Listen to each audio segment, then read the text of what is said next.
سامعین السلام علیکم، نحمد و نصلی علی رسولہ الکریم، اما بعد۔ آج ہم شعبان کے روزوں کے بارے میں جانیں گے۔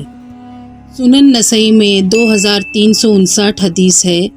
اسامہ بن زید رضی اللہ تعالیٰ عنہ کہتے ہیں کہ میں نے نبی اکرم صلی اللہ علیہ وسلم سے پوچھا، اے اللہ کے رسول صلی اللہ علیہ وسلم، کیا وجہ ہے کہ میں آپ کو رمضان المبارک کے بعد کسی اور مہینے میں اتنے روزے رکھتا ہوا نہیں دیکھتا ہوں جتنا کہ آپ شعبان کے مہینے میں روزے رکھتے ہیں؟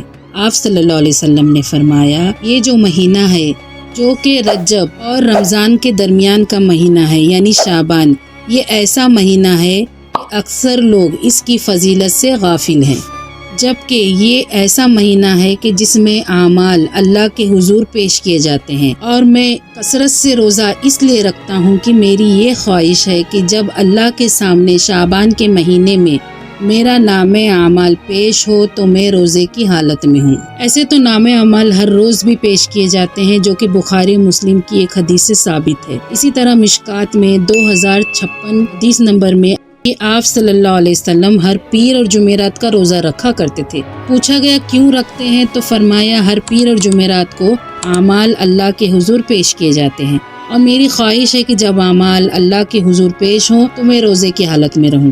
یعنی روزانہ بھی اعمال پیش ہوتے ہیں فجر اور عصر کے وقت، اور ہفتہ وار بھی ہوتے ہیں پیر اور جمعرات کے دن، اور شب قدر میں ایک رات میں اعمال اٹھائے جاتے ہیں، اور اسی طرح ایک مہینہ شعبان کا پورے سال کا اعمال پیش کیا جاتا ہے۔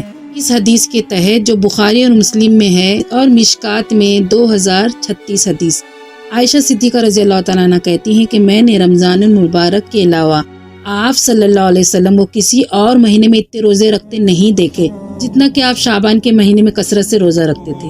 اور صحیح مسلم کی حدیث جو کہ مشکات شریف میں 2036 نمبر پہ ہے، عائشہ صدیقہ رضی اللہ تعالیٰ عنہ کے الفاظ ہیں کہ نبی کریم صلی اللہ علیہ وسلم پورا مہینہ ہی شعبان کے روزے رکھا کرتے تھے، اور بسا اوقات آپ چھوڑ بھی دیتے تھے، مگر زیادہ تر آپ صلی اللہ علیہ وسلم شعبان کے روزے رکھا کرتے تھے۔ یہ دونوں ہی عمل ثابت ہے، اور 15 شعبان کا روزہ رکھنا ثابت ہے یا نہیں یہ جان لیں۔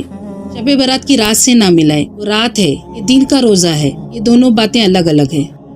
یہ بخاری اور مسلم دونوں میں حدیث ہے، بخاری میں 1983 حدیث اور صحیح مسلم میں 2751 حدیث، اور مشکات میں 2038ویں حدیث ہے کہ عمران بن حسین رضی اللہ تعالیٰ عنہ کہتے ہیں کہ حضور اکرم صلی اللہ علیہ وسلم نے مجھ سے یا کسی اور سے یہ بات پوچھی کہ کیا تم نے شعبان کے سرر کا روزہ رکھا ہے؟ سرر یعنی بیچ، یعنی تم نے بیچ کا روزہ رکھا ہے؟ تو انہوں نے کہا نہیں۔ آپ صلی اللہ علیہ وسلم نے فرمایا کہ جب تم رمضان کے روزے مکمل کر لو تو پھر شوال کے مہینے میں 2 روزے رکھ لینا، یعنی اس ایک روزے کے بدلے میں 2 روزے رکھ لینا۔ یہ صرف ترغیب دلانے کے لیے ہے، کوئی واجب عمل نہیں ہے۔ اور صحیح مسلم میں 2745 حدیث میں وضاحت کے ساتھ کہا گیا ہے کہ شعبان کے بالکل بیچ کا روزہ یعنی 15 تاریخ کا روزہ ہے، اس میں ترغیب دلائی گئی ہے۔ اور ایک حدیث سے ثابت ہے کہ نبی اکرم صلی اللہ علیہ وسلم کا فرمان ہے کہ شعبان مہینے کے آخری میں روزے نہ رکھو۔ اور مشکات میں 1974 حدیث میں ہے کہ اللہ کے نبی کا ارشاد ہے کہ جب شعبان کا نصف ہو جائے تو روزہ مت رکھو، مگر اس شخص کے لیے چھوٹ ہے جو کہ شروع سے رکھتا ہوا آیا ہے، یعنی اس نے شروع مہینے سے ہی روزہ رکھا ہے شعبان کے، اب اس کے لیے جائز ہے کہ وہ آخر تک رکھے۔ مگر جو شخص شروع سے نہیں رکھا ہے اور آخری دنوں میں روزہ رکھے تو اس کو چاہیے کہ وہ روزہ نہ رکھے۔ مشکات میں 1973 حدیث میں درج ہے کہ کوئی آخری میں خاص کر شعبان کے روزے نہ رکھے۔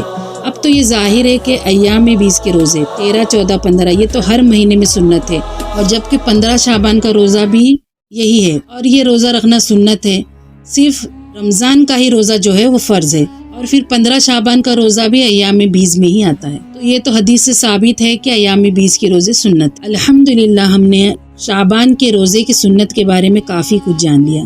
اگر شعبان کے روزے کو رکھے تو سنت ہے، اور نہ رکھے تو کوئی گناہ نہیں ہے۔ اگر آپ کی جانکاری میں کچھ بھی اضافہ ہوا ہے تو اوروں کو بھی بتائیں، تاکہ لوگ آپ کے ذریعے اس معلومات سے استفادہ حاصل کریں اور آپ بھی ثواب کے حقدار ہوں۔ آخر میں اللہ سے دعا ہے کہ اللہ تعالیٰ سنت پہ عمل کرنے کی توفیق عطا فرمائے۔ وآخر دعوانا ان الحمدللہ رب العالمین۔